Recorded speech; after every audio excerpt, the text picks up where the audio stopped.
Ìgbà tó lọ́wọ́ ní sẹ̀san fún kó wá. Ìgbà tó lọ́wọ́ ní sẹ̀san fún kó wá.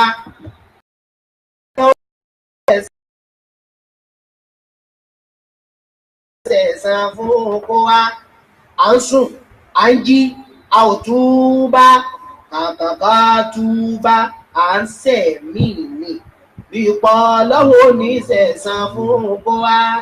Ìgbà tó lọ́wọ́ ní sẹ̀san fún kó wá. Ìgbà tó lọ́wọ́ ní sẹ̀san fún kó wá. À ń sùn, à ń jí, à ń sẹ̀, a ò túbá. Kàkàkà túbá, à ń sẹ̀mí ni. Ìpọ̀ lọ́wọ́ ní sẹ̀san fún kó wá. Ẹ jẹ́ ká ronú gbogbo mùmínì òdodo. Ibi tíyàwó lọ, ibi tíyàwó pàgọ́ sí. Ẹ jẹ́ ká ronú gbogbo mùmínì òdodo. Ibi tíyàwó lọ, ibi tíyàwó pàgọ́ sí. Àkọ́kọ́ iṣẹ́ ni ká mọ Ọlọ́run lọ́kàn pé kò lórogún, ọba ní ọlọ́ba kan. Àkọ́kọ́ iṣẹ́ ni ká mọ Ọlọ́run lọ́kàn pé kò lórogún, ọba ní ọlọ́ba kan. Ẹ jẹ́ ká máa kírun gbogbo mùsùlùmí. Mo pè wọ́n bàbá jọ̀wọ́ mú wá mẹ́sìn rẹ̀. Ẹ jẹ́ ká máa kírun gbogbo mùsùlùmí. Mo pè wọ́n màmá jọ̀wọ́ mú wá mẹ́sìn rẹ̀. Ìwà àtẹ̀sìn ìyẹn ló kú ẹ̀kú. Ẹ̀sìn àtiwá ìyẹn lálóbó bàdánù. Ìwà àtẹ̀sìn ìyẹn ló kú ẹ̀kú. Ẹ̀sìn àtiwá ìyẹn lálóbó bàdánù. Táyọ̀ sàtà owó kò kẹta lẹ́sìn wá ní. Kò bá àdìjẹ jọ̀wọ́ mọ́ gbàgbé àlàyé ní. Táyọ̀ sàtà owó kò kẹta lẹ́sìn wá ní. Kò bá àdìjẹ jọ̀wọ́ mọ́ gbàgbé àlàyé ní. Sàtà yíyọ ipò kẹta lẹ́sìn wá ní. Kò bá àdìjẹ jọ̀wọ́ mọ́ gbàgbé àlàyé ní. Ìyẹn ló kú ẹ̀kú. Ẹ̀sìn àtiwá ìyẹn lálóbó bàdánù. Yá àyíwá lẹ́dínà àmọ̀rò. Kutiba alaykum siyamu kama kutiba ala alladhina min qablikum la'allakum tattaqun. Èyí tó sì kẹrin làwẹ̀ Rọ́mọdánà o. Mo bàbá ẹ̀ láyé ìgbàwẹ̀ Rọ́mọdánà fún pé. Èyí tó sì kẹrin làwẹ̀ Rọ́mọdánà o. Mo bàbá ẹ̀ láyé ìgbàwẹ̀ Rọ́mọdánà fún pé. Ìwà àtẹ̀sìn ìyẹn ló kú ẹ̀kú. Ẹ̀sìn àtiwá ìyẹn lálóbó bàdánù. أعوذ بالله من الشيطان الرجيم بسم الله الرحمن الرحيم الحمد لله رب العالمين الرحمن الرحيم مالك يوم الدين آمين. اللهم صل على سيدنا محمد وعلى آله وصحبه وسلم آمين. tó adá ọpẹ́ fún Ọlọ́run Alhamdulillah. anya nabi wa Muhammad Sallallahu alayhi wa sallam. ẹ̀rí ká tó máa wọnú ètò lọ olórin wa yìí ó ní tó bá bá ẹ láyé kó gbààwẹ̀ Ramadan Ó pé àgbà pé lọ́nà. àsáwà ní kọrin fún àsáwà táwọn gbààwẹ̀ àwa ló ń kọrin Àwa ní kọrin fún lé lọ́kọ̀ọ̀kan lé ní èjì ó di mẹ́wàá Ramadan day 10. ó di mẹ́wàá báyìí ó sì ní bó bá bá ẹ láyé gbààwẹ̀ Ramadan kò pé ó túmọ̀ sí pé kò tí ì pé o Kẹ̀sẹ́ kí ni? kò tí ì pé Ó sì rẹ̀ di orí ọgbọ̀n là ń lọ di ó mẹ́wàá. di mẹ́wàá ọ̀nà sì jìn Allahu Akbar. ọ̀nà jìn ó ti di mẹ́wàá tá a bá ti ṣínú lálẹ́ yìí ó wá ní ká gbààwẹ̀ Ramadan kò pé ó túmọ̀ sí pé mẹ́wàá tá a gbà wọn kò yìí tí ì pé Allah. à ń lọ sí 29 tàbí ká sọ pé à ń lọ sí 30 tó a dúpẹ́ fún Ọlọ́run Alhamdulillah. ayé ànábì wa Muhammad Sallallahu alayhi wa sallam. ọlọ́wọ́ bẹ́ẹ̀ wọ́n náà ni a dá ọpẹ́ fún ọba ọ̀gá àgbà ọba lèwí lè ṣe ọba ọlọ́lá ni ọba tó ju ọba lọ Allah. Allahu akbar. Ọba tó jẹ́ pé nínú ọlá ẹ̀ kò sí nǹkan tó bá wù ló lè ṣe fún ẹrú ẹ̀ tó bá wù lásìkò tó bá wù. wà wà ló. bọ́lá ń ṣe jẹ́ náà nìyẹn. wà á kérò wà gbọ́ irú. wà bá tìǹù lẹ́sàrẹ̀ olúùnù tààrà o. ọlọ́run tá a rí ni òun lọ́ba àkọ́kọ́ nígbà tí ò tí ì sí nǹkan kan ọlọ́run bá ti gbà ó ti ń bẹ tipẹ́. subahana khalikina. nínú ọ̀rẹ́ ọlọ́run dànsákì rẹ ọlọ́run akíọ ayìn ológo. subahana khalikina. ìwọ lọba tó ṣẹ̀dá wa ọba tó ní wa tó mọ̀ wá ju báwa la ṣe mọ́ra wa lọ. subahana khalikina. àwọn ọkùnrin inú wa ọlọ́run ìwọ lọba tó dá wa ìwọ lọba ṣẹ̀dá wa. subahana rabbikina. jíjẹ mímu wa níná nílò wa kò sẹ̀yìn wọ ọlọ́run. subahana man sawwara dunya bi qadratihi. nínú agbára rẹ nínú ọlá rẹ ó gbé ilé ayé kalẹ̀ bó ṣe wù ú níjọ́ tó ti dálé ayé sánmà ń jẹ́ sánmà kò jábọ́ má bìgẹ̀ ní sánmà ń jẹ́ sánmà kò jábọ́. bá a bá kọ́lé láyé tá a wà yìí tí ilé ò bá fi lo bíi ọdún 10-15 yóò ti máa di old building nítorí pé kí ni èèyàn ló ṣe èèyàn ló kọ́ èèyàn ló mọ̀ tó rẹ́ni tó mọ nǹkan gan-an òun gan ẹnìkan ló dá òun náà. Allah. jọ́ la bá kàrà náà. tákàrà ń bímọ. ẹni tá a dá. ó náà wá fẹ́ dá nǹkan. òun náà fẹ́ dá nǹkan. tó jẹ́ pé òun náà tó dá nǹkan náà yóò kú mẹ́rin níjọ́ kan. nítorí wàá dá nǹkan gan. Rabbul Karim. ọ̀dà sámà ọlọ́run títóbi rẹ̀ ọlọ́run. La sharika lahu. àwa rí mistake pé ibi tí sámà ti lu ni tó lu tí ń jò. Fúra'ímù wá ṣe ń lè kára mi.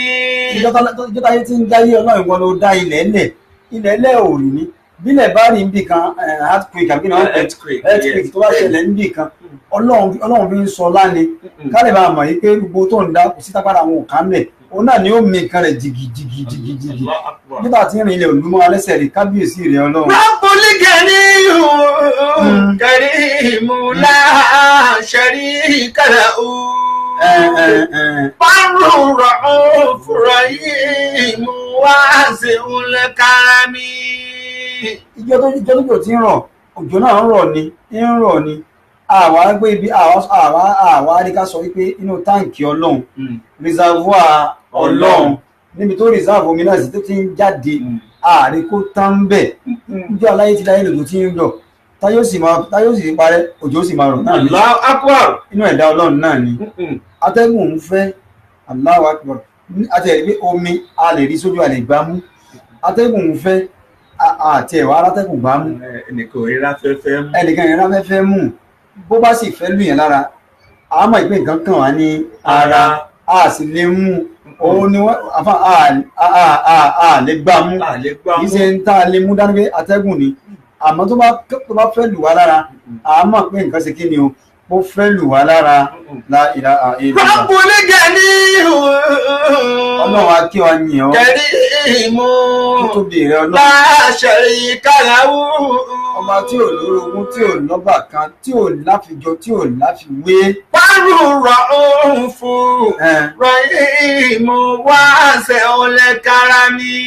orí rẹ ìkẹ́ rẹ àánú rẹ ó pọ̀ lórí wa ọlọ́run ò ní jẹyán àbádé agúnyán ká fọ́lọ́run ọlọ́run ò ní jẹ ìrẹsì àbádé ká ṣe ráìsì ká fún ọlọ́run ọlọ́run ò ní mu yúgọ̀t gbogbo nǹkan mẹ́rin tó dáa ní táwọn ajẹ́ tàbí gbádùn ayé ọlọ́run ò ní ìdí ẹ̀ ìtọ́lọ́run ní ìdí pé ẹ ṣá yìn mí ẹ kí mi ẹ dúpẹ́ fún mi ìtọ́lọ́run fẹ́ lọ́wọ́ ara nìyẹn gbogbo táwọn wí àfihàn wọn ọlọ́run ọba ní wípé kí ni látàlẹ́ àná sí àsìkò tá a wà yìí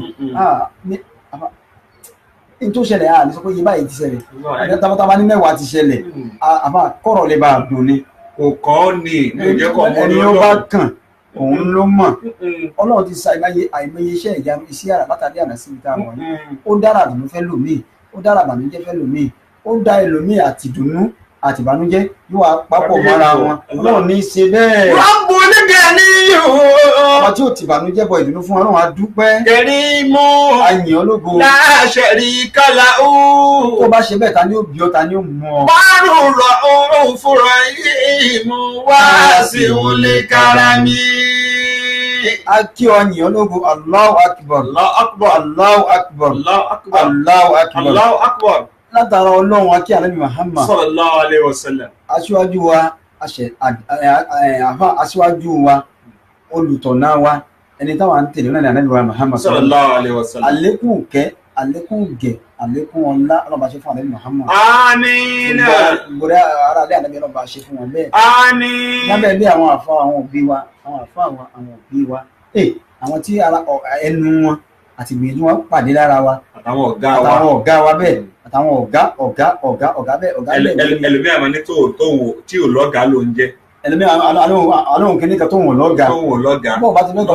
bó bá ti lọ́gàá ọ̀bá nù nìyẹn ìyẹn lọ́gàá ni mọ́mí àmọ́mí ìlàwọ́làwọ́ àmọ́ gbogbo tó bá wù ó ti kéèyàn lè tó lọ́hùn kan òkú síbi kan ọdímẹ́ntọ̀ okùn òsì ní gùngùngùn níbi tá a ti fà wá òbílẹ̀ rédíò wa nísì right from London extension ló dé Nàìjíríà táwọn àwọn ọ̀gá tiwa ní ìbílẹ̀ rédíò and television in London àwọn ọ̀gá wa nìyẹn okùn òní gùngùngùn kó má níbi tá a ti fà wá àwọn ọ̀gá wa àwọn òbí wa àwọn àfáà wa Ọlọ́run bá dúpẹ́ fún bá ṣe dákọ̀ Ọlọ́run bá ṣàánú wọn bá dúró tì wọ́n la ilaha illallah la hawla wala quwwata illa billahi al-aliyyil azim. bàbá bìrì ní Ramadan lecture day 10 ó di mẹ́wàá lénìí àkí ọ̀yàn wa dúpẹ́ fọ́nà alhamdulillah. lábẹ́ bẹ́ẹ̀ a rí i pé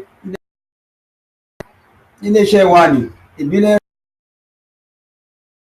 láti ìlú London náà tó fi dé Nàìjíríà àmọ́ ìlú Òṣogbo nílùú Ọ̀ṣun làwọn tí ń gbóhùn sàfẹ́ ìbẹ̀ làwọn wà. ó fẹ́ polówó ọjà ni ó fẹ́ ṣèkéde ni ìpolówó ọjà yín àtìkéde yín ó ṣe pàtàkì lórí iléeṣẹ́ wa both home and abroad kò síbi tó wá wá sí tó bá wa ń bẹ̀ ìwọ́n sáà ti pe nọ́mbà wa tá a máa fi síta lójoojúmọ́ ni nọ́mbà tó lè pè wá sí ní abroad +44 74 59 35 37 99 ìkànnì àwọn nọ́mbà wa ni ìkànnì nínú wọn. orí ètò tá a wà ló fẹ́ pè wá sí ni wọ́n fẹ́ káwá bẹ́ẹ̀ ṣe Ramadan lecture ni Ramadan program ni àbótí ẹ̀fẹ́ dá sí ètò fẹ́ sponsor ètò yìí nínú Ramadan àbí lẹ́yìn Ramadan lẹ́tọ̀ Al-Hikmah program Al-Hikmah tá a máa ń ṣe ọjọ́ Jímọ̀ kan every Friday ni ọjọ́ Jímọ̀ ní aago 3 sí 4 ní ọjọ́ Jímọ̀ dédé àsìkò tá a wà yìí ìyẹn ló fẹ́ sponsor ni àbótí ẹ̀fẹ́ wá polówó ọjà rẹ ni ó dáhùn kankan lẹ̀ ni ṣáàtì kà sí wa pẹ̀lú nọ́mbà wa 07069678147. Rabbul Ganiyyu Karimu la sharika lahu Barur ra'ufur rahim wasi'ul karami.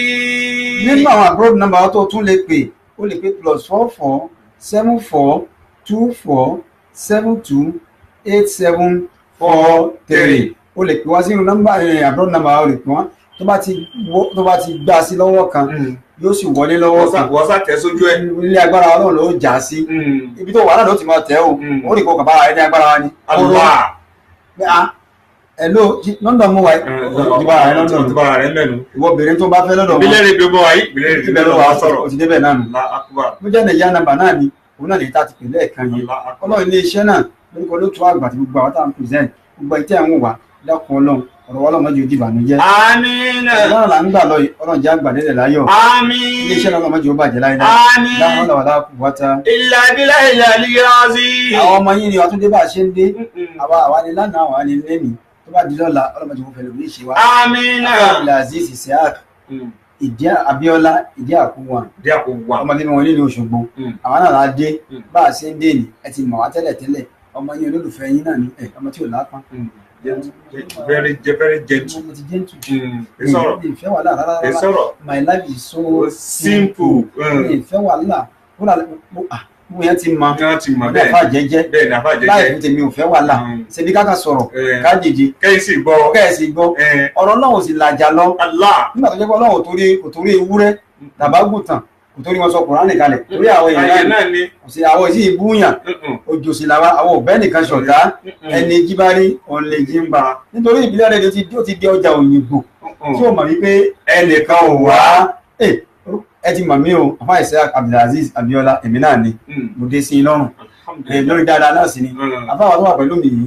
àfáà Abdulgani kò Fowórọlá Sanusi ọmọ ní Ìlọrin Gèrè Alimi Àfọ̀njá ìlú tó jìnnà síná tó súnmọ́ àlùjánnà. ìlú tó jìnnà síná tó súnmọ́ àlùjánnà Ìlọrin ni. Ìlọrin ni. ìlú tó jìnnà síná tó súnmọ́ àlùjánnà Òṣogbo ni. ẹ dákun àwọn èèyàn wò wá fa. Súnmọ́lájọ́ wà. ẹ̀yìn yá ṣé lọ́rọ̀ náà wà nísìn ṣé lọ́rọ̀ náà wà. Rabbul Ganiyyu Karimu la sharika lahu Barur Raufur Rahim Wasi'ul Karami. èmi sọ pé ìlú tó jìnnà síná tó súnmọ́ àlùjánnà Ìlọrin ni. bọ́ọ̀ yọ̀ ní sínú lónìí. ọ̀nì sínú. Ọ̀gẹ́dà kẹ bá ń bẹ̀ wọ́n dákọ̀ ẹ bá ń bẹ̀ wọ́n látòkè ẹ̀dákọ̀ láti làgbà ẹ bá ń bẹ̀ wọ́n. Òṣogbo àti Ìlọrin Òṣogbo ló wà yìí o. ẹ̀dákọ̀ tó lọ́lẹ́ bá bẹ̀ wọ́n. tó ọlọ́jà sórí rẹ̀. Àmín. jẹ̀má ibi tá à ń lọ jìnnà ibi tá à ń yà ló pọ̀. Alhamdulillah. ẹ ti mọ̀ wá àwa ti mọ̀ ẹbí ẹni mọ̀ owó tá àwa ti dé àwa ní adẹ́ni pòṣónú. àwòmúwa alábìgẹ ní òwúwa kámọ́rẹ́ ni. àwọn tá a gbàgbé tá a ti bẹ̀rẹ̀ bá gbà. àfà ẹlòmíì sùúrù báyìí. àfà ẹlòmíì dédé àsìkò tá a wà yìí dédé àsìkò tá a wà yìí tẹ́ bá kí ẹlòmíì níbi tó rọ sí oró pé kìnìún fẹ́ bá jà ní a ní wọn wá sí òṣìṣẹ́ kí ló kí mi fún ọkọ̀ jálẹ̀ kan náà tó kí mi ní mo kí ni problem mo ní stop mi wọ́n kíkẹ́ ẹ̀ tí ń pọ̀ jù please just leave me alone please just leave me kí ló ṣẹlẹ̀ mo kàn kí ni no kí ló need no tó wá dé ìṣúná kó wá after 7 o'clock jọ ọ̀rọ̀ yà very very important. no mi ò ní gbọ́ ní tí ń sìn tó bá sọ mi ní gbọ́ kí lè ń ṣe lọ́wọ́ no kí ló dé tó jẹ́ kó wọlé tó bá sọ mi ní gbọ́ mo ń gbà rẹ̀ wọ́n mo bísí jẹ́ ọ̀rẹ́ kí ni la ilaha illallah Muhammadu Rasulullah ẹlòmíì lásìkò táwọn ẹnu àwẹ̀ la ilaha illallah. Rabbul Ganiyyu Karimu la sharika lahu. sọ fún yín bó jẹ́ pé MC lẹ́fẹ̀ẹ́ pè wá fún ni bó jẹ́ lẹ́tọ̀ bóyá kìíní kan ẹ pè wá àwọn aládẹ́rìn pòṣónú. Barur Raufur Rahim Wasi'ul Karami. Ọlọ́run ló fi ìbílẹ̀ rẹ̀ ló fi kẹ́ wa. ọkọ ìyàwó mi ò lè béèrè pé magi di tán. tó bá fẹ́ bèrè yóò ti bèrè láàárọ̀ ni káwé tó wọlé bèrè lọ́sàn-án. tó bá bèrè lọ́sàn-án àbúyá wọ́n ṣe sínú. kí ni wọ́n náà sẹ́ǹsì. Dáàdi Túndé. kí ni yẹn. àwọn magi àti àwọn tá a máa fi ṣe mẹ́mẹ́ ọtí. kí ni táìmù yóò sè. mo ti sọ wọn ti anything from 1 o'clock àbí 2 o'clock lọ sí 4 o'clock 5 o'clock mi ìfẹ́ máa gbọ́ anything. kí ló ṣẹlẹ̀ orí mi máa ń gbóná ni. kí ló ṣẹlẹ̀. àgbà ti wọ mi lára bó ṣe náà ìgbà mi ò rí ẹ please just go away just move away. Dáàdi Túndé ti kẹ́ no láìla nítorí àwẹ̀ yìí náà ó ti ṣàkúdà. láìla. àwọn àgbà àwẹ̀ àwọn àwòtò àti àwọn gbà ọlọ́jìn ní kálukú ó dùn. ó ti máa lá. ìbílẹ̀ rẹ̀ ọlọ́run ló fi wá kẹ́ ìbílẹ̀ rẹ̀ jù ló sì fi ìbílẹ̀ rẹ̀ náà ló fi kẹ́ wa. Rabbul Ganiyyu kábíyèsí rẹ̀ ọlọ́run. Karimu la sharika lahu. Ramadan day ten la wà yìí. Barur Raufur Rahim Wasi'ul Karami. a máa ń yege ní ọlọ́jáde ìfẹ́. interventory ọgbọ̀n ṣẹ́jú làálù láti fi treat yẹn. àmọ́ ká tiẹ̀ bóòlù àwọn ẹsẹ̀ ń dọ́là àwọn èèyàn. àmọ́ ẹlòmíì ebi ló kápá ẹ̀ tó bá ti jẹun kò gbádùn. tó bá jẹun. àfàmìjẹ ni ẹlòmíì ní àárọ̀ sí ọ̀sán sí alẹ́ ọlọ́run ọmọ yorùbá tí ó jẹun ẹnu rẹ̀ yìí dilẹ̀. ẹnu rẹ̀ bí sẹ́ ń fi kìsẹ́ ní ọmọ kọrin àní bá a ṣe ń ṣe nínú mi wọn bá a ṣe ń ṣe nínú mi níbi ìjẹkújẹ bí wọ́n ṣe ń jẹ súwìtì ní ọmọ ìjẹ súwìtì ọ̀bìnrin àwọn ẹgbẹ́ ẹnu rẹ̀ ti wọ́n wò. Sàlásù húnà múlìkàtúlẹ̀ ànàmù. àwọn ẹ̀ máa dá lára púpọ̀. wọ́n dá ìyàtọ̀ sa irun ìlàsìkà ni. amábìgẹ̀ ní ìlú mọ̀rẹ́mà ọkọ ìyàwó kan ìyàwó rẹ̀ jí ní sàárì àti ìbáṣe inú àwẹ̀ máa lágbára púpọ̀. ọlọ́run fi àwẹ̀ inú àwọn tó bẹ̀rù àwẹ̀ jù láyé ó láwọn òun ni. àwọn wo ni bàbá. ọtí mà. àwọn tó bẹ̀rù àwẹ̀ jù láyé àwọn olówó ni. àwọn bá ní.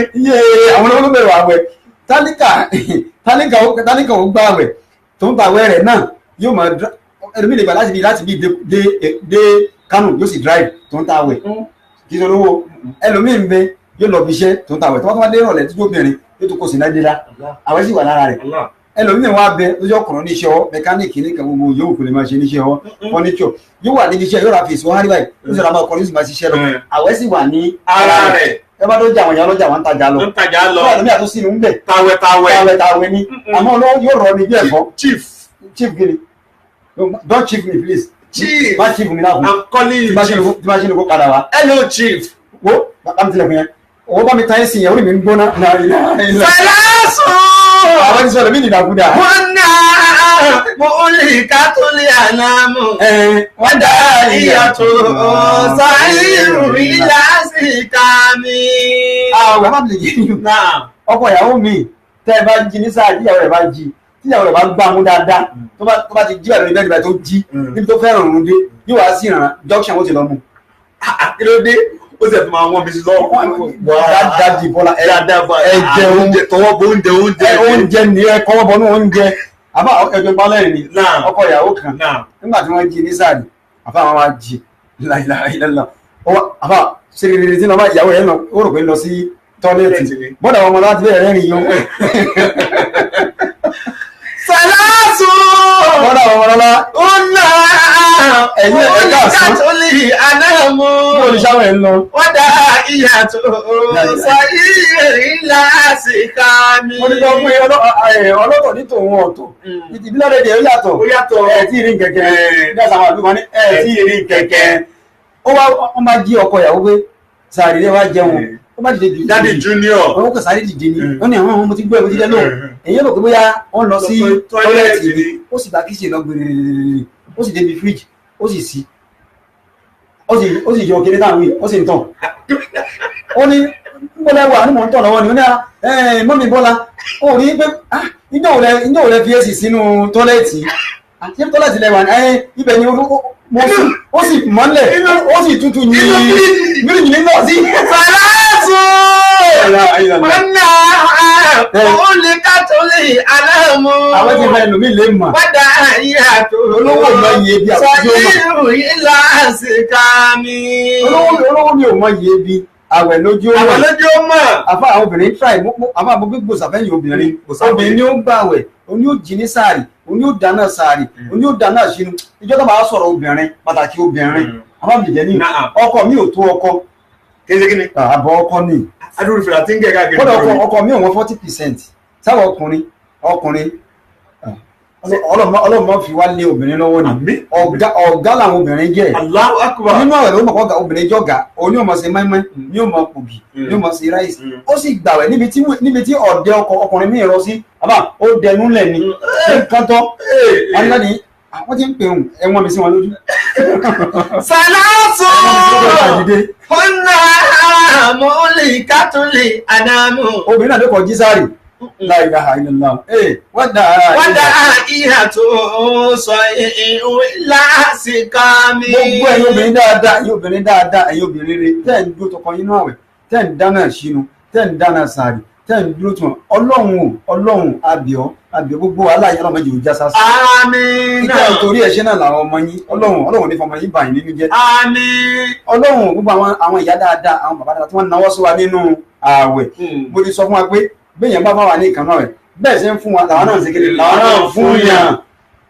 Ṣebí àwọn tápà wọn ní egbò agéèjì egbò àfihùlò egbò agéèjì egbò àfihùlò bọ́bọ́ bá ti ń lọ kọ́wọ́ sì máa bọ̀. àwọn Hausa náà sọ pé wàlìbáni wàlìbáàkà wàlìbáni wàlìbáàkà wàlìhánàní wàlìhénéné. oníyàn ń pè ní gbégbà fún múrí gbà fún gbàdà bẹ́ẹ̀ ṣe ń fọ́ àwọn náà ń ṣe kí làwọn náà ń fún yàn gbogbo ẹ̀ tẹ́ ẹ̀ náwó sí wa pátápátá Ọlọ́run ibi tẹ́ ẹ ti mówó náà Ọlọ́run abẹ́ọ́ ni abẹ́ọ́ dákun àlékún èyí tó pọ̀ Ọlọ́run bá fọ̀kọ̀rọ̀ bẹ̀ sí. Àmín.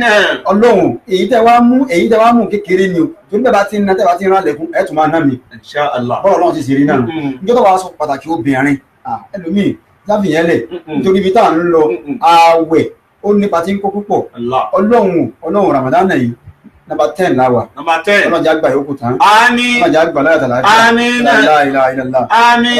Wala quwwata. Illa billahil aliyyil azim. Ẹ̀yin èèyàn ẹ má bínú, a ti gbé àwẹ̀ ti rọ ẹlòmíì síbi tó wà. Ẹlòmíì ti rọ. Ó ti rọ kalẹ̀. Bàbá mi wọ eléyìí sí nísìnyí. Ẹlòmíì ò ní kò ní túra gá. Gbogbo àwọn boy joint absorb ẹlòmíì ó ti jò. Ó ti ṣe kí ni? Ó ti jò. Ó ti jò. Bàbá BC, Daddy BC. Má pè mí mọ́. Daddy BC. Ṣé o gbàwẹ̀ ni? Mo láwẹ̀ náà. Nítorí leave me alone. Why are you disturbing me? Daddy BC. Oh God. Má lọ sí kitchen. Báwo ló ń jẹ yẹn? Ẹlòmíì wá tún wá ṣí èrè. Báwo ẹ ṣe gbò tó ní ó ṣe jẹun? Báwo ẹ ṣe kí ni? Báwo ẹ ṣe gbò tó ní ó ṣe wá jẹun? Bá di ní ọwọ́ alẹ́ ní orí tébù rẹ̀. Ẹja kó bẹ̀rẹ̀ láti orí fruit. Ẹ rí ọsàn. 1. Ẹ rí watermelon. 2. Ẹ rí apple. 3. Báwo pé àwọn eléyìí raw fruit. Yóò wá mú juice. Vitamin C làwọn eléyìí. Yóò wá mú juice. Orange juice ó gbé kalẹ̀. Yóò máa bá té bẹ́ẹ̀ ọmọ ilé afájọ́ àjókòó kalẹ̀. Ẹgbẹ́ jọ wá fún mi rice ni máìmáì ni salad ni kìnnìkan ni àfáǹgbà tó bá jẹ tán sẹ́ẹ̀rí níbi tó jókòó sí yẹn bọ́lọ́wọ̀n bá ní wọ́n jí yóò bó sáré. Allah. Èyí mọ́sálásí kò ní lọ. Irú wọn bọ́ wá dé mọ́sálásí lọ́dọ̀ imam tí imam bá wà lórí tó imam ní Allahu Akbar tó rọ́jú tọ́lọ̀ ló dé mọ́sálásí tó mọ̀ mú kẹfà tíà tí imam bá pẹ́ lórí fatíà jù àdánwò dé tí imam bá tún wá rùkú báyìí tó tẹríba tí imam bá tún wá pẹ́ imam ní ojú kó wàhálà yìí wàhálà yìí pọ̀ ní ojú. Fọlá sọ Olè kátólè adámù. Oṣù kan náà ni ó ti bẹ̀rẹ̀ tán. Wádà ìyá tó sọ yìí ìlà sí ká mi. A ti kó ìdá mẹ́ta. Ẹ tí ì rí nǹkan kan o. Ilé-iṣẹ́ ìbílẹ̀ rédíò. Ẹ tí ì rí nǹkan kan. Àbá lókè wa náà lọ́hùn tí wọ́n bá ń pìrìsẹ́ǹtì fún wa táwọn yẹn bá ń wo àwọn programs wa nínú àwọn yẹn ó sì máa dùn. Èmi ò mọ̀ rí kọ́mẹ̀tì nínú yóò sì máa dùn. Mo mọ̀ pé ẹ̀ appreciate wa. Àwa náà ṣe kí ni? Appreciate yín. Àwa náà kí yín. Dàwa mú mọ̀dẹ́mọ̀ tó wá dàwa mú wọ́tọ̀ yín. Àti Ọlọ́run nínú ọlá ẹ̀. Wá ìdè káàlù tọ́ àmù aláàtọ̀ àmì. Abáwọ̀lẹ̀ ní Ọlọ́jáde pẹ́. Yàtọ̀ ọjọ́ kan kájà bí tìrìtì báwo ni àmàlà ti máa ṣe àwọn èèyàn náà. Káwá fún ọjọ́ kan á fi tìrìtì. Ramadan ayọ̀bá ní àwẹ̀ ọkọ ẹni tí ń gbà. Àwẹ̀ ọkọ ẹni tó ń gbà á. Wọ́n bí ọdá. Who are you by the way? Ebi la pè é. Ọlọ́mọ fi lè pa wá. Ọlọ́mọ fi pa wá o. Ebi la pè é. Ọlọ́run sì fẹ́ ká mọ̀ lára. Torí ká lè bá mọ̀ pé àwọn tí òòrùn jẹjẹ ká mọ̀ kẹ́tà wọn náà ń fi lára. Tọ́lọ́ nídìí bẹ́ẹ̀ ìbẹ̀rù Ọlọ́run nídìí bẹ́ẹ̀. Àtàwọn tí ń pa àti wọ́n ń dààmú. Ìwọ náà wà lè ṣe kí ni wọ́n wà lè sàánú. Nígbà tí mo gbàgbé gan mo ní bó ṣe rí mi. Mo ní bó ṣe rí lára mi. Tọ́lọ́ nídìí bẹ́ẹ̀ náà. Kò yẹ lómi ni. Bí ẹ̀ bá fẹ́ fún Fúlàní nǹkan ní tí tó fẹ́ fún sóde ṣe ọ́ rí. Babaláì ìjẹun wa àìjẹun wa àìjẹun wa àjẹun àgbàwẹ̀ àgbàwẹ̀ àṣàìsùn àìsàsùn Ọlọ́run kò náà ní kankan torí ara wa náà ni. Ẹ̀yin jẹ́ mọ́ ẹja fìyẹn lẹ̀ náà ibi tá à ń lọ kò jìnnà àmọ́ ibi tá à ń yà òun ló pọ̀. Dàwa mú mẹ̀dáná tí wá dàwa mú wá tọ́ i. Ó rà mọ́ níbi jẹ́ ní London lẹ́ bá pè wá pé ká bá ń ṣe MC ní ká bá ń ṣe program kan ní kẹ́lẹ́kẹ́lẹ́ aráyè. Wá ìdí káàlù àmọ́ aláǹtọ̀ àmì. Àwọn oníṣẹ́ mi wọ́n ní ìdíṣẹ́ ẹni láti mọ ni lọ́lẹ̀ níṣẹ́ mi lójú ọ̀nà yìí. Etí ìbílẹ̀ rẹ̀ ló gbé kalẹ̀. Etí ìbílẹ̀ rẹ̀ ló gbé kalẹ̀ ni ẹ ká dùn àwọn èèyàn nínú ká polówó ọjà yín ká gbé yín jáde ká sọ̀rọ̀ Ọlọ́run fún táwọn ṣe náà nìyẹn ìbílẹ̀ rẹ̀ Ọlọ́run ní jẹ́ ó bàjẹ́. Àmín. Àwọn ìgẹ̀ ní mo ti wá ń bilẹ̀ rẹ̀ tóbi tàbẹ́ tírètì ayé 30 minutes kéré àwọn tó wá kọ̀ntínú ẹ̀ ní ọ̀la torí mo fẹ́ káwọn èèyàn gbọ́ dáadáa àti tírètì ẹ̀ rí àmọ́jọ́ nẹ́tíwọ̀kì dà wá láàmú ẹ̀san ìjẹ́ ẹ̀san tiẹ̀ reward ìjẹ́ ẹ̀san tiẹ̀ wà fẹ́ káwọn èèyàn gbádùn ìjẹ́ tẹ̀yìn bá jẹ́ ni Ọlọ́run tó bá tiẹ̀ ṣe só lè mú jẹ níbi tí wọ́n ti jẹ́ olóògùn tó olóògùn burúkú wálé yìí olóró ẹgbẹ̀jì olóògùn Ògúnjìmí náà dákọ̀ Òṣogbo ló mọ wa sọ pé Ògúnjìmí náà wà. Ẹgbẹ̀jì olóògùn kà. Ìyẹn Ògúnjìmí náà ó sì ṣe Ògúnjìmí náà Ògúnjìmí náà sì máa kó máa wo wàhálà yìí o wàhálà yìí. Ògúnjìmí náà ti fọ́nà bá wí. Nà olóògùn kà ní ẹgbẹ̀jì olóògùn kà. Kí ìwájú Ògúnjìmí àbẹ́gbẹ̀jì olóògùn kà kó wá sọ wípé tóun bá ṣe òun mú jẹ gbé ìjẹ́yẹn jẹ́ olóògùn tó bá ṣe sí òun mú jẹ. Èmi jẹ́ wòlíì pásítọ̀ lèmi tí mo bá ṣàìdá sí màá mú jẹ tí mo lè escape ẹ̀ consequence ẹ̀ ńkọ́ ọ̀dà èmi wá jẹ́ àfà àfa lèmi ṣéwù lèmi mo ní mùrídí mo lágbára mo ní tírà sóòsà ògùn sọ́nà tó gbàgbé ẹ̀san ni. ẹ̀sùn pàtàkì. àfà bìgì ní ànábì ọlọ́run tó ṣe kò mú jẹ gbogbo ànábì ọlọ́run tó dáwò gbogbo ọlọ́run gbẹ̀san lára wọn àwọn òsì máa ń mọ̀ ṣe mistake ni wọ́n ṣe. mo ṣe mistake. ìjàmbá ànábì wo ló ṣe tó yẹ mistake ni wọ́n ṣe tọ́nà sì gbẹ̀san tó fi lè mú ọlọ́run tó fi lè gbẹ̀san lára ànábì rẹ̀ fúnra rẹ̀ òjíṣẹ́ ó ṣe kò sì mú jẹ gbé ta ni wọ́n who are you tó bá ló lè mú jẹ gbé tó bá ló lè yàn jẹ gbé agbára rẹ̀ ka ó jù lọ olóògùn jù lọ olágbára jù lọ onípàwà jù lọ ọlọ́run tó dá ń kọ́. no chief máa jẹ́ kó mọ̀ ẹ fi mi ọ̀ṣẹ́ lọ. ẹ kò lágbára nìyẹn ní ò sí problem ó lè mọ̀ ìwọ lè ṣe tó wù ẹ fún. máa jẹ́ kó mọ̀ pé ó bá mi lẹ̀ yìí ni. o lè jẹ́ èlé ẹ̀ tó wà ló lè ṣe fún. àmọ́ let me tell you one thing ṣé o mọ̀ pé ẹlẹ́dàá ti tiẹ̀ ọlọ́run tó dá ń kọ́ tí kò ní béèrè ni níjọ́ tí ẹ̀san bá dé la ilaha illallah jàmáà mùsùlùmí ọ̀rẹ́ ìbá wa kálọ̀ a'udhu billahi minash shaitanir rajim bismillahir rahmanir rahim. a'udhu billahi minash shaitanir rajim. ọlọ́run wa sáà di ọ́ nípa ìṣù. bismillahir rahmanir rahim. ilé ẹ̀kọ́ ní ìwé nípa ẹ̀san. wa laysa lil insani illa man sa'a.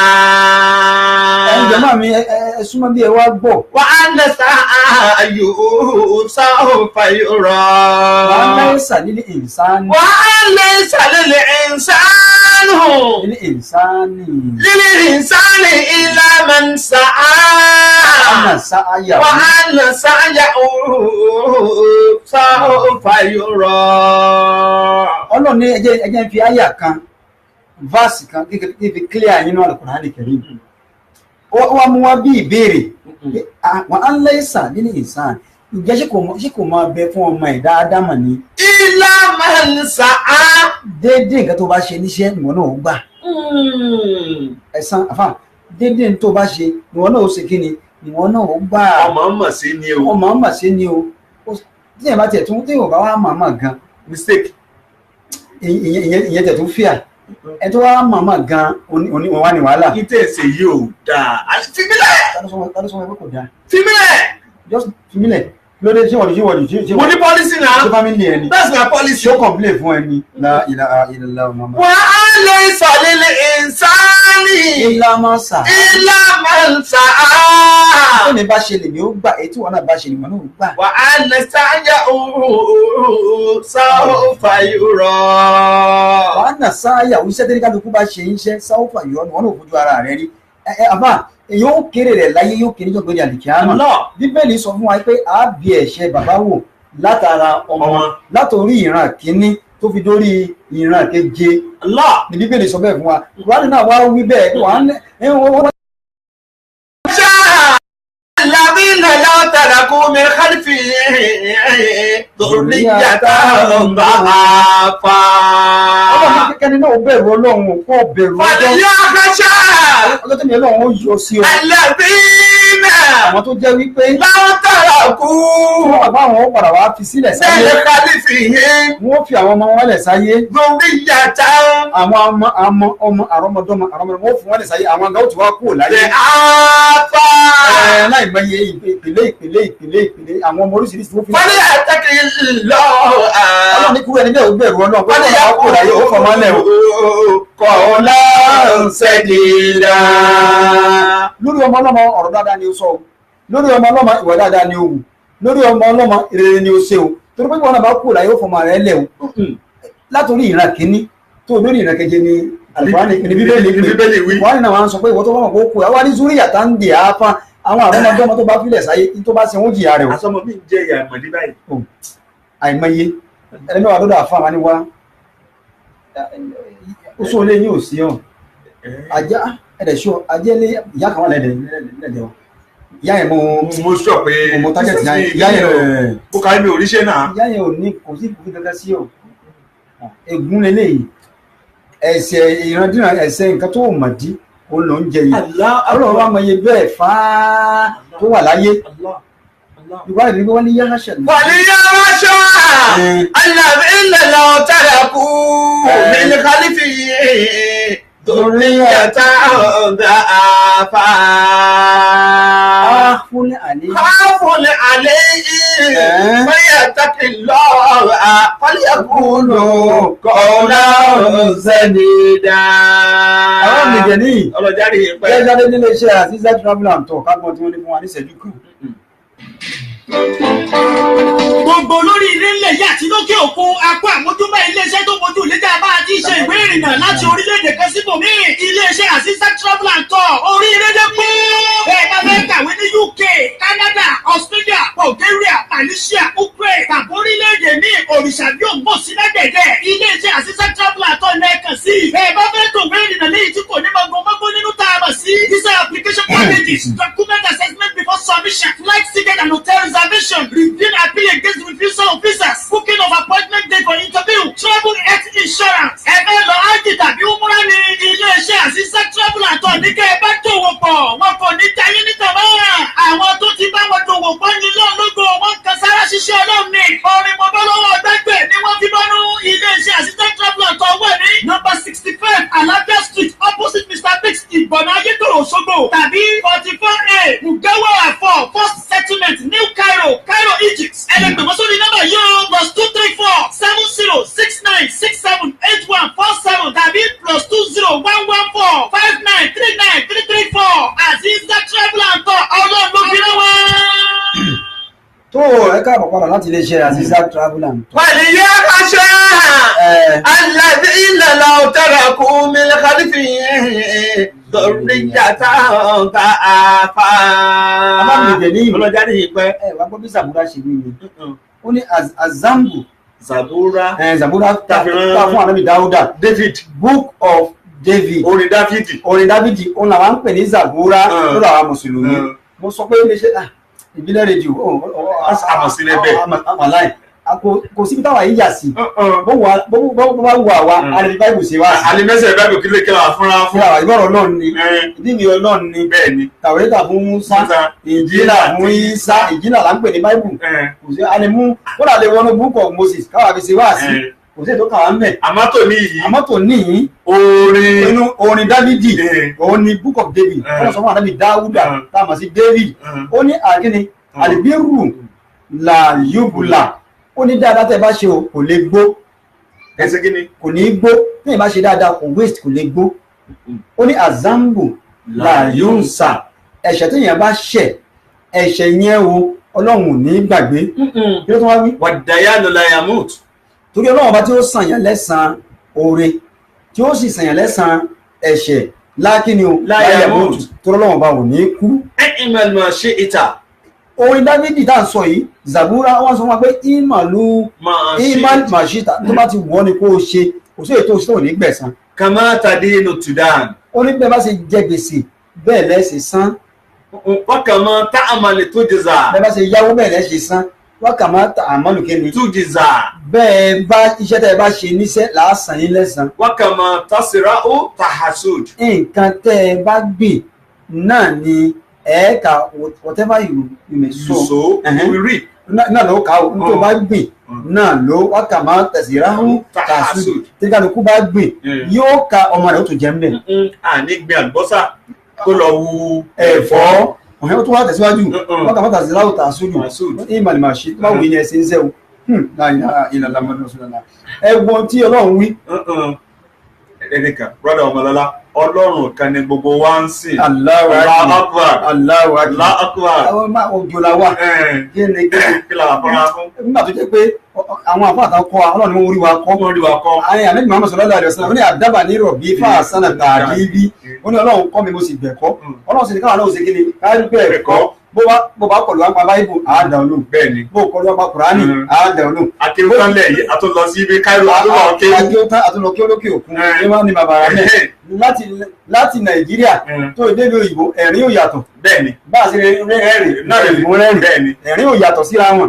ó wá ní ẹ wá wo tí Kùránì wa ẹ wá wo tí Ọlọ́run sọ fún Ànábì Dáúdà nìyẹn ní tẹ́ bá ti ṣe níṣẹ́lẹ̀ ìgbà ẹ wá wo ànábì Ọlọ́run ànábì Yakub ànábì Gẹ̀ní Jacob kan ànábì Yakub kàmá sí Jacob gbogbo ara mọ̀ pé Yusuf which is Joseph a mọ̀ pé Joseph fún ara ẹ̀ ó ṣe kí ni o ó ní problem pé ó sọnù mọ́ ànábì Jacob lójú Yusuf tó jẹ́ Joseph ó sọnù mọ́ Jacob tó jẹ́ Yakub ó sọnù mọ́ lójú kò rí mọ́ ọlọ́run fojú ọmọ pọ́n. àwọn tí ìràbí ya pé ọdún 8 for good 8 years ló fi sọnù mọ́ lójú. nínú ọmọ tí ànábì Yakubu sì fẹ́ràn jù òní Yusuf wà. wọ́n ní àwọn ọmọ ẹjẹ́ 11 sí 12 abẹ́ẹ̀kọ́ ni wọ́n ní ìròyìn pé wọ́n ní àsìbáàtì àwọn nìyẹn. wọ́n ní ọlọ́run àwọn afáwọn wa wádìí wọ́n sì research kí nìdí gan-an tí Yusuf tó fi sọnù tọ́wọ́n fi gbà lọ́wọ́ ànábì Yakubu. jàmá mùsùlùmí kí nìdí gan tó fi rí bẹ́ẹ̀ àṣẹ kìí ṣe pé ọlọ́run ṣàdédé gba Yusuf lọ́wọ́ ànábì Yakubu àsọnídìí torí ọlọ́run ọba kìí ṣe ọba tó jẹ́ Allah kìí ṣe ọba tí máa pín nǹkan yẹlẹyẹlẹ. iṣẹ́ ìdásá dédé iṣẹ́. no ọlọ́run ìṣẹ̀lẹ̀ tọ́lọ̀ máa ṣe nǹkan fún yàn ó nídìí tọ́lọ̀ fi ṣe. àwa yóò àwa gátà jẹ́ yẹ̀gá ẹnìkan nítorí ìrègùn làbí sóore. torí kílẹ̀ pé. wọ́n nítorí ìrègùn làbí sóore. àbí torí ìrègùn làbí sóore tọ́lọ̀ máa ṣe nǹkan fún yàn ọlọ́run ní ó nídìí tó fi ṣe. ànábì Yakubu wá bẹ̀rẹ̀ sí dààmú Yusuf sọnù mọ́ lójú ó wá dààmú títí bá ọdún 8 ànábì Yakubu sì sun ẹkún ó sunkún ojú ẹ̀ ó sì fọ́. nígbà ń sọ yìí both Christian and Muslim kò sẹ́ni tó lè dispute yẹ. àgbàbẹ́ bó ṣe wà ní Bible náà nìyẹn. bẹ́ẹ̀ni. tó bá rí bẹ́ẹ̀ kí wọ́n jẹ́rìí sí pé bẹ́ẹ̀ bó ṣe rí náà nìyẹn bó ṣe wà ní Bible nìyẹn ó sunkún ojú ẹ̀ fọ́ tó pé kò rí ọmọ rẹ̀ mọ́ ọlọ́mọ gbọmọ lọ́wọ́ wa má fi ọmọ wa bà wá nínú jẹ́ má sì fi àwa náà bà òbí wa nínú jẹ́. ó wá bẹ̀ sí dààmú títí fá ó ní ìwọ Ọlọ́run ọmọ mi ti sọnù wọ́n ń sunkún fá Ọlọ́run wá ní ìwà náà ní ìwọ Yakubu Jacob òun sunkún òun pariwo káàkiri ọmọ rẹ̀ sọnù ṣé wọ́n bẹ̀ mí ni. wọ́n rò jọ́ mi káàkiri mọ́. wáì tó ń rìpọ́tù mi káàkiri pé mi Ọlọ́run ṣe nǹkan fún ẹ ṣé wọ́n màkà tí wọ́n ṣe Ọlọ́run wá níbi òun bẹ̀ mí ni ó túmọ̀ sí pé tí ẹ bá ní problem ìyẹn máa ń ṣàdúrà ni tí ẹ bá ní problem ìyẹn máa ń ṣe sàárà ni. ànábì Yakubu wá bẹ̀ sí bí Ọlọ́run wá dàsádùá nígbà tó wá dàsádùá kódà wọ́n ní lójoojúmọ́ ọjọ́ kọ̀ọ̀kan ẹran méjì ní ànábì Yakubu ń pa yóò wà bí ṣe sàárà yóò máa pa ẹ̀ nítorí pé bá rí ọmọ rẹ̀ kí wọ́n ló fa gan ẹ̀yìn jàmá mi iṣẹ́ ìdẹ́ṣe ṣẹ́ kò sí nǹkan tó ṣẹlẹ̀ tí ò ní ìdí láàrin ànábì Yakubu wá tẹ́wọ́ sókè pé ìwọ Ọlọ́run máa ń zá àkúlù. wàlá fìlẹ̀ kan ó lè fa ìdà tí. àǹtàlẹ̀ alímù bímá kọ̀dé hálàfi káládì. àǹtàlẹ̀ alímù bímá kọ̀dé hálàfi káládì. ó ní Ọlọ́run yìí ló jẹ́ àrẹ káàkiri yìí máa bì ọ́ ní máa bì ọ́. máa àkúlù. Ọlọ́run kí ni mo tún wá fẹ́ sọ kí làwọn ìjàre mi. ọba fìlìkọ́ ò lè fa ìdá tí. wàlá fìlìkọ́ ò lè fa ìdá tí. wàlá fìlìkọ́ ò lè fa ìdá tí. ó ní wọ́n lọ kò sí ọ̀rọ̀ kan tí mo fẹ́ máa sọ ọmọ torí pé àǹtàlẹ̀ àlímù. àǹtàlẹ̀ àlímù bímá kọ̀dé kálá fi lọ háládì. ẹ wá ń kú tánàbí Yakubu ṣe la ilaha illallah. àtúnṣe ni. àwọn ẹ̀ṣẹ̀ àwọn mistakes kò má mà o níwọ̀n tó sọ fún ẹ̀ pé ó ba tiẹ̀ jẹ́ ó sì dúró tì. ẹ má bínú. nílùú yìí. ẹ wò ó ṣe ẹ dákun ẹ má bínú ẹ má ṣe bẹ́ẹ̀. àwọn dáàdì ẹ̀ àwọn fọ́fadà ẹ̀ wọ́n mọ̀ mí dáadáa. màá lè kó London. èmi ní London yìí àtúbà dìpọ̀tù ẹ̀ ó sì wí bẹ́ẹ̀ ó sì ṣe bẹ́ẹ̀ mọ́ retí ẹ̀san ń bọ̀. máa ń sá kúrò. ẹ̀san ń bọ̀. wàlá fìlìkọ́ ò lè fa ìdá tí. àǹtàlẹ̀ àlímù. àǹtàlẹ̀ àlímù bímá kọ̀dé hálà fi háládì. wọ́n lọ tó wá dúró tiẹ̀ ìyẹn wo London wá ni ó wo Amẹ́ríkà wá yọ̀ pé ṣé ẹ̀ṣẹ̀ ẹ̀dẹ́ ní sà níbo ni state ní Nàìjíríà Ọ̀yọ́ state ẹni wọ́n látọ̀ Ògùn state Kwara state kò ní mí ni we are all Nigerian gbogbo Nàìjíríà ni wọ́n náà kí ni problem yẹn adébẹ̀ àríṣẹ́ ni kódà ẹni tó akọmọdé tì ẹni yẹn lé mi ní ìdẹ ṣe gángan fún un ní ìdẹ tí ìníwèé ó wá gbà mọ́ra ó tọ́jú ẹ̀ ó wá akọmọdé tì ẹ̀ ó sì wá ṣe kí ni tó wá wáṣẹ́ fún un ayé rẹ̀ wá ń da látara iṣẹ́ náà afá ìwọ́n náà máa retí ẹ̀san. kúlù. wàlá tìlìkọ́ lè fa ìdá tí. àǹtàlẹ̀ àlímù bímá kọ̀dé hálà fi káládì. èèyàn wáṣẹ́ oríṣẹ́ látara rẹ̀ ìwọ ló dùn nínú ẹ̀san bọ̀. ìwọ tó sì yọ̀yàn ń sẹ́ ẹ̀san bọ̀. Mr. Lagbaja. kí ló ṣẹlẹ̀? a lè pé position tí a fẹ́ post ta fẹ́ ṣe yìí promotion ta fẹ́ ṣe yìí Mr. Túndé ó dì òfin promotion yìí ó dẹ̀ kó wa competent. ó ti kó síbi ẹ̀ wá ní. ó ti gbogbo ẹ̀ bá a rí pé ẹ̀rẹ̀ ti cross check ẹ̀ àti gbogbo ẹ̀. everything dẹ̀ wọ́n kì But kí lẹ rí sí? ṣé òun ni yẹn fẹ́ fún Òun la fẹ́ fún. àwọn yòókù tí wọ́n kó kìíní No, but a rí pé ó supersede gbogbo wọn. Performance ẹ̀ supersede gbogbo wọn. ọ̀gá ẹ̀dẹ̀ ṣọ́ Mo a rí pé kí lẹ rí sí? mi ò ní kí ẹ má fún post yẹn o ṣùgbọ́n kí ni. Ṣùgbọ́n kí ni? no mo fẹ́ fún ṣùgbọ́n ọ̀gá tó bá close máa rí lórí ẹ̀. Máa sá àkúrò. ti sítánà díẹ̀ wọn sì fún níṣẹ́. Wàlá fìlìkọ́ lè fa ìdàtí. bí wọn náà ò bá sọ́ra iṣẹ́ tí wọn náà ṣe ó lè má kalẹ̀ o ó lè má last nítorí pé kí ni privilege ni wọn náà ní opportunity ni àwọn kan gbọ́n jù ọ lọ tí wọ́n débi tí wọ́n náà dé. ẹ̀yẹ́ wá ṣe jàmbá Ànábì Yakubu alayhi salatu wa salam ẹ wá wọn tó ṣe tọ́wọ́n fi gba ọmọ lọ́wọ́ ẹ̀. Tọ́mọ fi sọnù mọ́ lọ́wọ́. jẹ́ wọ́n ṣe dé àbábìgẹ̀ Ànábì Yakubu ń jọ kan Yusuf ọmọ rẹ̀ gan Joseph yẹn àwọn kìrìsìtẹ́nì pè ní Joseph alálà nígbà tó lọ́run lálà tó sọ fún bàbá rẹ̀ kan àbíjọ́ náà bàbá rẹ̀ tí kò tẹ̀sẹ̀ pé ọmọ ńlá lọ́mọ yìí ìwọ́n náà tó bá bímọ 3 4 5 mọ́ fi hàn pé ó fẹ́ràn kan jù kan lọ gbogbo wọn ìwà wọn ò lè jọra wọn o. Bí yẹn bá fọmọ wọ́mọ yóò lù kan pa that was first mistake. Àkọ́kọ́ tó kọ́ ṣe mistake ni ó fi hàn pé òun nífẹ̀ẹ́ rẹ̀ jù torí àlá tí Yusuf ńlá Yusuf wá jókòó jọ kan pẹ̀lú Ànábì Yakubu bàbá àtọmọjọ jókòó àgùntàn ó mú ọmọ lẹ́yìn àgùntàn wá kọjá níwájú Yusuf ó wá ní bàbá mo fẹ́ jẹ ẹran mo fẹ́ ṣe kí ni mo fẹ́ jẹ ẹran Ànábì Yakubu dẹ̀ ní àwọn wàfà àwọn tó kọ́ ní àwọn àgbẹ̀ bí agri bí poultry ó ní ẹran síbẹ̀ tó pọ̀ ó wá ní àwọn fẹ́ jẹ ẹran ó ní sọ́mọ ló fẹ́ jẹ ni àbí ìyá Ànábì Yusuf wá ní ọmọ yẹn ni mo fẹ́ jẹ Ànábì Yakubu ní ẹ̀yin ẹ̀ṣọ́ ẹ bá mú ọmọ àgùntàn yẹn ẹ bá ti mú ọmọ àgùntàn yẹn ẹ pa kẹyẹ roast ẹ kẹ ṣe pẹpẹ soup Yusuf fẹ́ jẹ ọmọ mi fẹ́ jẹ ẹran wọ́n wá mú ọmọ àgùntàn wọ́n wá pa wọ́n dúngbò ẹ̀ lójú ìyá ẹ̀ ìyá àgùntàn wá ń ké wọ́n ń pariwo ìṣènìyàn sẹ́ranko abiyamọ ọlọ́mọ gbọmọ lọ́wọ́ wa ìṣènìyàn sẹ́ranko wọ́n ń ké wọ́n lójú ọmọ ẹ̀ wọ́n ní Yorùbá ní níṣojú ewúrẹ́ ni wọ́n ṣe fi ọmọ rẹ̀ rúbọ níṣojú àgùntàn ló ṣe fi ọmọ rẹ̀ rúbọ wọ́n wá dún àwọn Ànábì Yakubu kò fi rúbọ o ó pa fún Yusuf ni àgùntàn yẹn wá ń ké ọlọ́wọ́n fọwọ́ lẹ́nu ọlọ́wọ́n mú abiyamọ o torí pé wọ́n fẹ́ satisfy ọmọ ti tiẹ̀ ó sì pa ìyá ní ìyàlẹ́kún. La ilaha illallah. torí pé ó jẹ́ àgùntàn lásánlàsàn. La ilaha illallah. ìwọ wá ń dú ọmọ ẹ̀ lójú ẹ̀ lóòótọ́ o lè dú o lè pa o lè jẹ́ kò ní mí ni Obama kó pa lẹ́yìn ìgbà tí ò sí ọmọ rẹ̀ ń bẹ̀.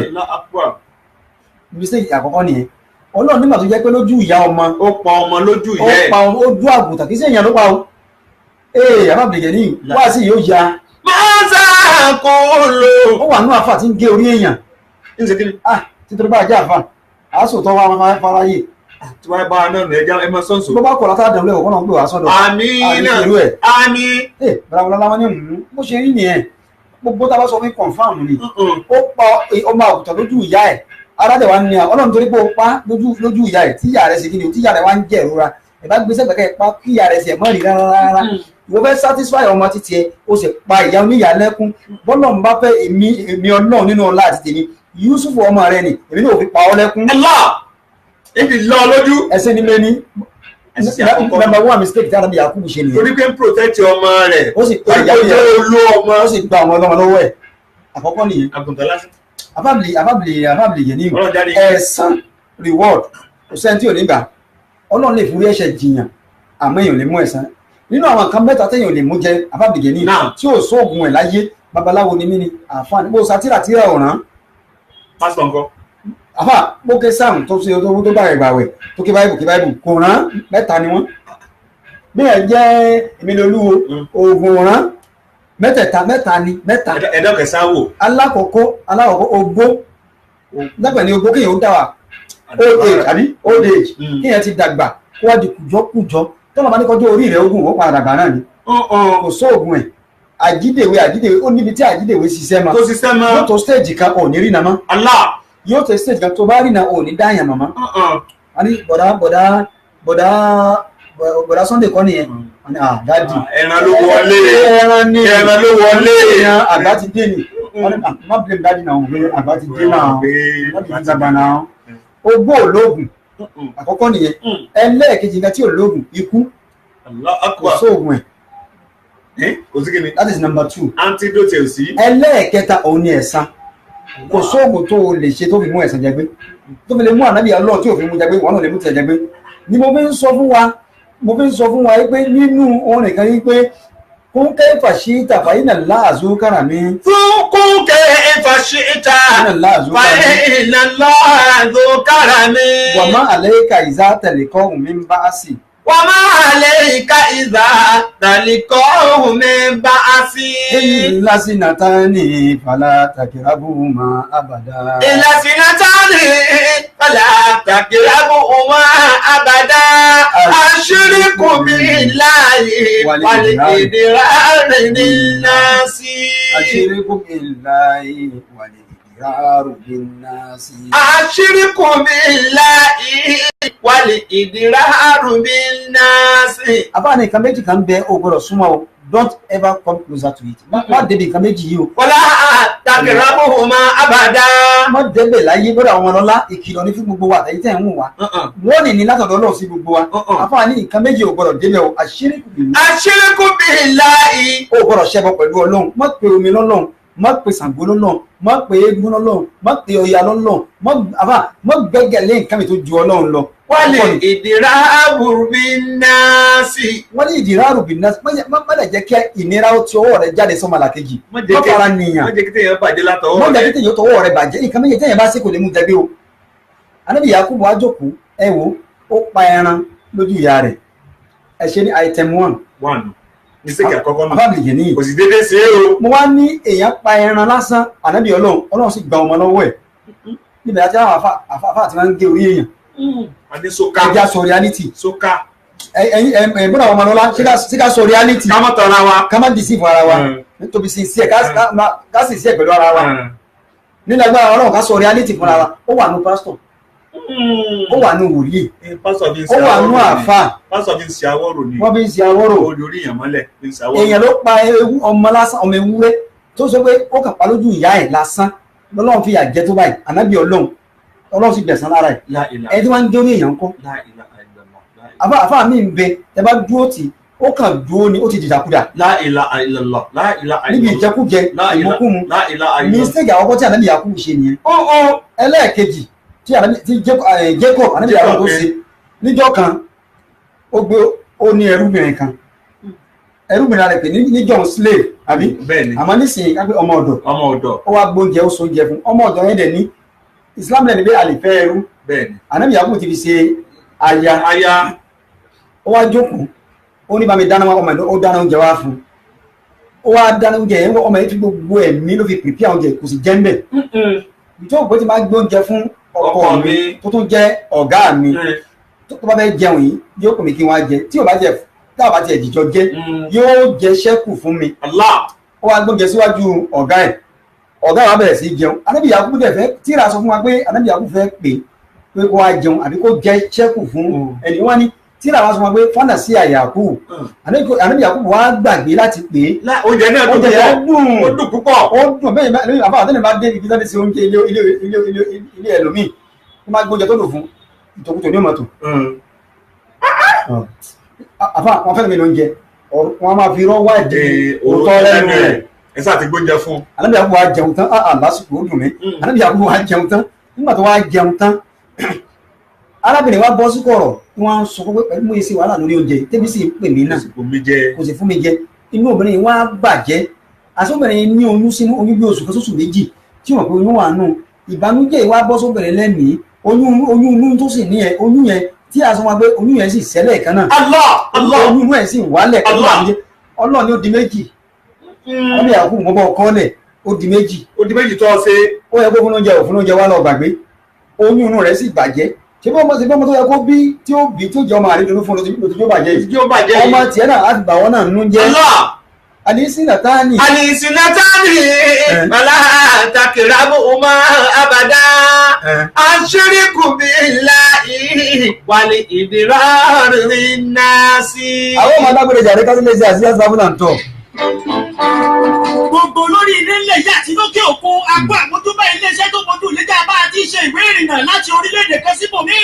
Iléeṣẹ́ Asisat Travel and Tour oríire dé pé ẹ bá fẹ́ kàwé ní UK, Canada, Australia, Bulgaria, Malaysia, Ukraine tàbí orílẹ̀-èdè ní òrìṣà bí òǹgbò sí lẹ́gbẹ̀dẹ̀. Iléeṣẹ́ Asisat Travel and Tour lẹ́ẹ̀kan sí. Ẹ bá fẹ́ tó ìwé ìrìnnà léyìí tí kò ní mọ̀gbọ́n nínú tá a mọ̀ sí. Visa application packages, document assessment before submission, flight ticket and hotel reservation, review appeal against refusal of visas, booking of appointment date for interview, travel health insurance. Ẹgbẹ́ lọ ájì tàbí umrah ní iléeṣẹ́ Asisat Travel and Tour ní kẹ́ ẹ bá dòwò pọ̀. Wọn kò ní jayé ní tàbá. Àwọn tó ti bá wọn dòwò pọ̀ ní lọ́lọ́gbò wọn kan sára ṣiṣẹ́ ọlọ́run ni. Orin mo bá lọ́wọ́ ọ̀gbẹ́gbẹ́ ni wọ́n fi bọ́nú. Iléeṣẹ́ Asisat Travel and Tour wẹ̀ ní number 65 Alabia Street opposite Mr. Biggs Ìgbọ̀nà Ayétòrò Òṣogbo tàbí 44A Mugawara 4 First Settlement New Cairo, Cairo, Egypt. Ẹlẹ́pẹ̀ wọ́n sórí nọ́mbà yóò +234 7069678147 tàbí +20114 5939334 Asisat Travel and Tour ọlọ́run fi rán wá. a káàbọ̀ padà sí iléeṣẹ́ wa ìbílẹ̀ rédíò láti ọ̀dọ̀ Asisat Travel and Tour and television.